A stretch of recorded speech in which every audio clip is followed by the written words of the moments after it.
Hello friends, good evening. Welcome back to my YouTube channel. कैसे हैं आप सभी? और एक बार फिर से स्वागत है आपका हमारे यूट्यूब चैनल में। तो मैं क्या कर रही हूँ, शाम की बज रही है 6, 6:30 के करीब हो गया था और हम निकल गए थे शॉपिंग के लिए। हस्बैंड बोले कि ब्रांडेड कपड़ों की लग रही है सेल। जी हाँ दोस्तों, ब्रांडेड कपड़ों की सेल लग रही थी जो हाफ रेट में दिए जा रहे थे। तो हस्बैंड बोले कि अच्छे कपड़े मिल जाएंगे तो देख लेंगे, चल लेते हैं, घूम ही आते हैं, इस बारे घूम ही आएंगे, मस्ती भी कर आएंगे, चल के देख आते हैं। तो हम निकल गए थे उसी के लिए। सेक्टर 13 की बात है। जी हाँ दोस्तों, द्वारका सेक्टर 13 में ब्रांडेड कपड़ों की लग रही थी सेल। तो हम निकल गए थे वहाँ के लिए और हमने काफ़ी देर तक वेट किया, लेकिन कोई रिक्शा, कोई ऑटो, हमें कुछ नहीं मिल रहा था।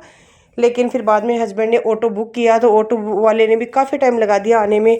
वो भी हम वेट करते रहे, काफ़ी देर तक हम सोचते रहे कि अभी तक आएंगे, अभी आएंगे, लेकिन नहीं आए ऑटो वाले भैया। और फिर हम वेट करते रहे। फिर मच्छर भी इतनी ज़्यादा खा रहे थे, मैं परेशान हो गई थी। हस्बैंड को बोला कि करो प्लीज़, कोशिश करो कुछ। कैब वाला, एक कैब बुक करी तो कैब वाले ने भी राइड कैंसिल कर दी, तो वो भी दिमाग ख़राब हो गया। गाड़ियाँ आ रही थी, सब लोग वेट कर रहे थे क्योंकि ऑटो वाले भैया कोई आ ही नहीं रहे थे। मेरे साथ साथ बहुत से लोग ऐसे थे जो रोड पे खड़े खड़े वेट कर रहे थे क्योंकि ऑटो नहीं आ रहा था। मेरे हस्बैंड पूरी कोशिश कर रहे थे, कैब वाली राइड कैंसिल हो गई तो उन्होंने ऑटो बुक किया। अब ऑटो वाले भैया ने फ़ोन तो उठा लिया, लेकिन वो कह रहे थे कि मुझे टाइम लगेगा आने में, दूसरी तरफ से घुमा के रास्ता दिखा रहा है। तो ऐसे करके ऑटो वाले भैया आने में थोड़ा टाइम लगा रहे थे, जब तक हम खड़े खड़े वेट ही कर रहे थे। मैंने हस्बैंड से बोला चलो घूम लिया जाए, घूमते घूमते ही बात किया जाए। उतने में एक बाइक वाला आया, वो रास्ता पूछने लगा तो मेरे हस्बैंड ने रास्ता बता दिया। ये जो रास्ता आप देख रहे हैं ये चंडीगढ़ हाईवे है, जो कि द्वारका सेक्टर 23 में पड़ता है। इसे पोचनपुर गांव कहते हैं। ये पोचनपुर गांव के पास द्वारका सेक्टर 23 में ये चंडीगढ़ हाईवे ऊपर वाला जो है वो है। ये आ गया हमारा ऑटो, जिसमें हमने ऑटो बुक किया था। ऑटो वाले भैया आखिरकार पहुंच गए। मन में शांति आई, बहुत दिमाग खराब हो रखा था क्योंकि मच्छर बहुत हो रखे थे। आखिरकार हम ऑटो में बैठ गए और हो गए रवाना वहाँ पे द्वारका सेक्टर 13 के लिए, जहाँ पे लग रहा था ब्रांडेड कपड़ों का सेल। तो हम बैठ गए दोनों और हो गए रवाना। मेरे हस्बैंड देख रहे थे, उनको ओटीपी वगैरह बता रहे थे और हम हो गए रवाना। मज़ा आएगा खूब निकलने में। सोचा देखते हैं शॉपिंग में क्या आता है क्या नहीं आता। अच्छी अच्छी चीज़ें हमें देखने को मिलती है कि हम खरीदते हैं कि नहीं खरीदते, वो भी मैं आपको पूरी वीडियो में बताऊंगी, सारी जानकारी दूंगी। तो वीडियो पूरा देखना, बहुत मज़ा आने वाला है। तो फिर हम निकल गए थे, ऑटो लेकर पहुंच गए द्वारका सेक्टर 13, जहाँ पे एक बड़ी सी होटल थी। ये होटल जिसका नाम आपको पता ही होगा। और इस होटल के अंदर जाके देखा तो जूडियो के काफ़ी अच्छे अच्छे ब्रांड्स थे। तो नीचे तो सेल नहीं लग रही थी, नीचे तो पूरा शोरूम था। बहुत प्यारी लग्जरी गन, ये जो है ना, इयररिंग्स वगैरह ज्वेलरी की बहुत प्यारी शॉप थी, वो मैंने देखी। और इधर देखो आपको बहुत सारी शॉप्स मिल जाएंगी अच्छी अच्छी, बहुत सुंदर सुंदर। फिर हम चढ़ गए थे, हमें फर्स्ट फ्लोर पे जाना था। फर्स्ट फ्लोर पे जाके देखा तो वहाँ पे भी शायद मुझे लग रहा था फर्स्ट फ्लोर पे लग रही थी सेल, नीचे तो कुछ भी नहीं था। नीचे तो सारे ब्रांड्स के कपड़े लग रहे थे, तो मेरे को लगा यहाँ तो सेल नहीं है, ऊपर जाके देखते हैं।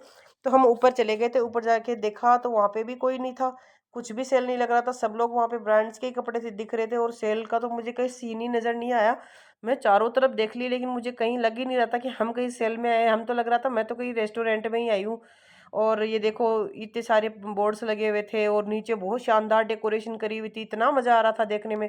ये जो होटल है ना फ्रेंड्स, ये होटल के अंदर सेल था। तो इसमें देखो इधर ये गेम्स वाला पोर्शन भी था बच्चों के लिए, बहुत ही प्यारा था। जूडियो का शोरूम भी था, जूडियो दिख गया सामने। तो मैंने हस्बैंड से बोला चलो जो भी थोड़ी जूडियो की शॉपिंग कर ली जाए, लेकिन हस्बैंड बोले चल पहले सेल में चल के आएंगे। वो मुझे घसीट के ले गए।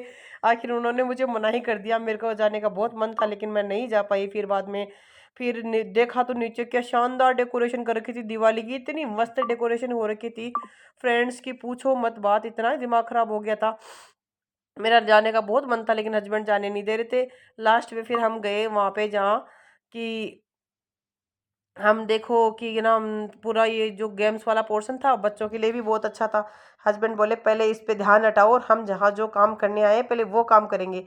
तो हम चारों तरफ घूम रहे थे लेकिन हमें कहीं लिफ्ट नजर नहीं आ रही थी। फिर किसी से पूछा तो उन्होंने हमें लिफ्ट बताई कि भाई यहाँ पे लिफ्ट है और लिफ्ट के थ्रू आप ऊपर जाओ। तो हम पहुँच गए ऊपर सेकंड फ्लोर पे जो सेल लग रही थी। ये देखो फ्रेंड्स, ये थी ब्रांडेड कपड़ों की सेल जहाँ पे खूब सारे लोग शॉपिंग कर रहे थे, भीड़ थी इतनी। ये देखो बहुत सुंदर सुंदर ब्रांडेड कपड़े मिल रहे थे बच्चों के बड़ों के। ये देखो घर की डेकोरेशन के सामान, इतना बढ़िया बढ़िया आइटम था कि मन कर रहा था कि सारी खरीद लूँ, लेकिन सारी तो कैसे खरीद पाऊंगी, एक एक चीज़ें लूंगी। लेकिन मन तो कर रहा था सारा मॉल ही लेके घर चली जाऊँ, लेकिन ऐसा हो नहीं पाया। फिर हस्बैंड बोले पहले इधर आओ और मेरी हेल्प करो चूज़ करने में।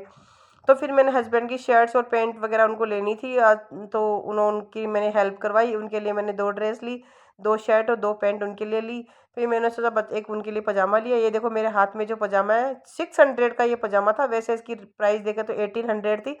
ब्रांड अच्छा था, अच्छे अच्छे ब्रांडेड कपड़े थे, सारे ब्रांडेड कपड़ों पे सेल थी। ये हर ब्लैकबेरी के हर चीज़ आपको ना, एरो के, यूएस पोलो के, आपको अच्छी अच्छी सारी ब्रांड्स के कपड़े थे। हमने खरीद के फिर थैला भर लिया और हम आ गए घर। Thank you friends.